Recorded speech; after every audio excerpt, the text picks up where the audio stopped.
Number 1, Ohio State hits the road to take on the Washington Huskies, 3:30 Eastern on CBS. The Buckeyes have dominated the series all-time, 5-1. Last time out was in the Rose Bowl back in 2018. Urban Meyer, your boy, his last game as head coach. You can catch Gary Danielson, Brad Nessler, and Jenny Dell on the call, 3:30 Eastern. But we know that's not the only game kicking off on Saturday. We got quite a scorcher from the time it starts to the time it ends. And we've got the Cover 3 podcast host, Tom Fernelli, tapping in with us. Going to give us the ultimate guide to tackling college football this weekend. Tom, before we get into the matchups, though, I'm just curious. Walk us through your setup. Do you got the snacks, multiple screens? What does a day in the life of watching college football with Tom Fernelli look like?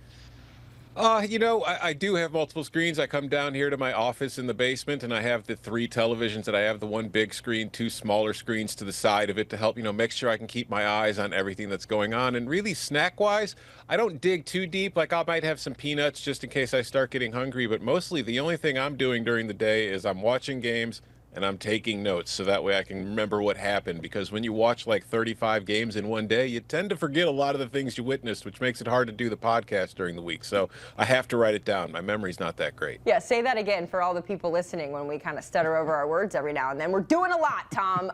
So let's start with that noon kickoff. The day always begins at noon, so you know you have to be sat by at least 11:55. Here's some of the notable games on tap here. Walk us through what you're watching and how you're watching some of these games.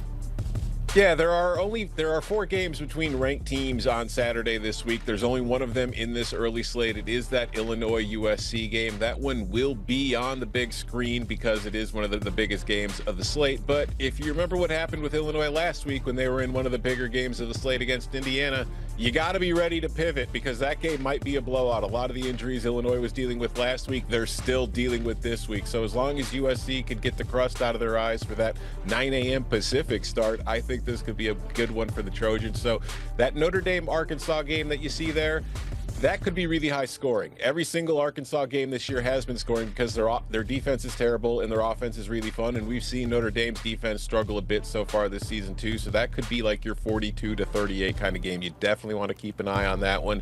Georgia Tech, Wake Forest. Wake is not very good, but Georgia Tech's history is when they're playing really good teams, they look great. When they're playing competition that's beneath them, they kind of play to that team's level. So that's a game to keep an eye on. That could be sneaky close at the end.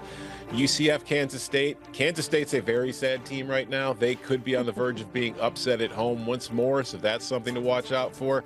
Vanderbilt, Utah State, kind of a sleepy spot because Vanderbilt's got Alabama next week, and this is a Utah State team that's playing very well under new head coach Bronco Mendenhall.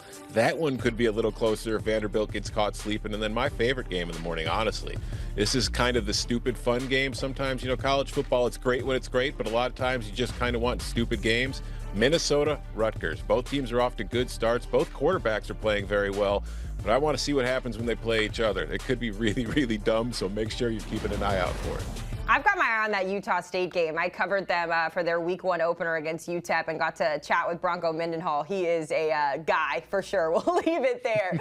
Let's move on to the 3:30 window, Tom. We know that is always big time. Our game of the week on CBS, I talked about it, the number 1 team in the land taking on Washington, 3:30 Eastern.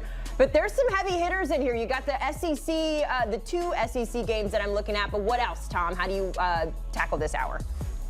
Yeah, Ohio State, Washington will get my big screen to start because that is an interesting spot. Obviously, the Buckeyes are one of the best teams in the country. They're your defending national champions, but this will be the first road game they've played this year with Julian Sayin, their new freshman quarterback. Obviously, they played Texas to start the season, so they've been tested as far as competition, but this is a completely different animal. Washington's a good team, and Husky Stadium is one of the more difficult places to play for road teams. So for a quarterback who I'm pretty confident has never played in an environment like this, it could be a very tough adjustment. That is definitely worth keeping your eye on.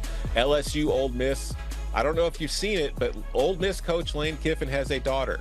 She currently this week came out publicly to let the world know. Yeah, she's dating the starting linebacker of LSU. Little awkward, could be fun. We'll see how that one goes, but it's also a big game. It's a rivalry. It's going to be huge in the SEC this year. Auburn, Texas A&M. Auburn's coming off of a loss last week to Oklahoma. They're really mad at the refs. They feel like the officials screwed them over, so much so that the SEC apologized and fined the officials. So we're going to see how that one goes. But Texas A&M is a very good team this year. They are a legit playoff contender, but if they want to actually get there, these are the games they have to win. Indiana's coming off that 53-point win over Illinois. I don't really want to talk about that one any more than I have to, but Kurt Cignetti in his press conference this week made sure to point out that this game should be a little tougher than last week's, and I think he's right, because Iowa is not an easy place to go on the road and win, so make sure you watch that one, although that one also has blowout potential if Iowa can't figure out ways to put points on the board, and that's something that sometimes affects Iowa.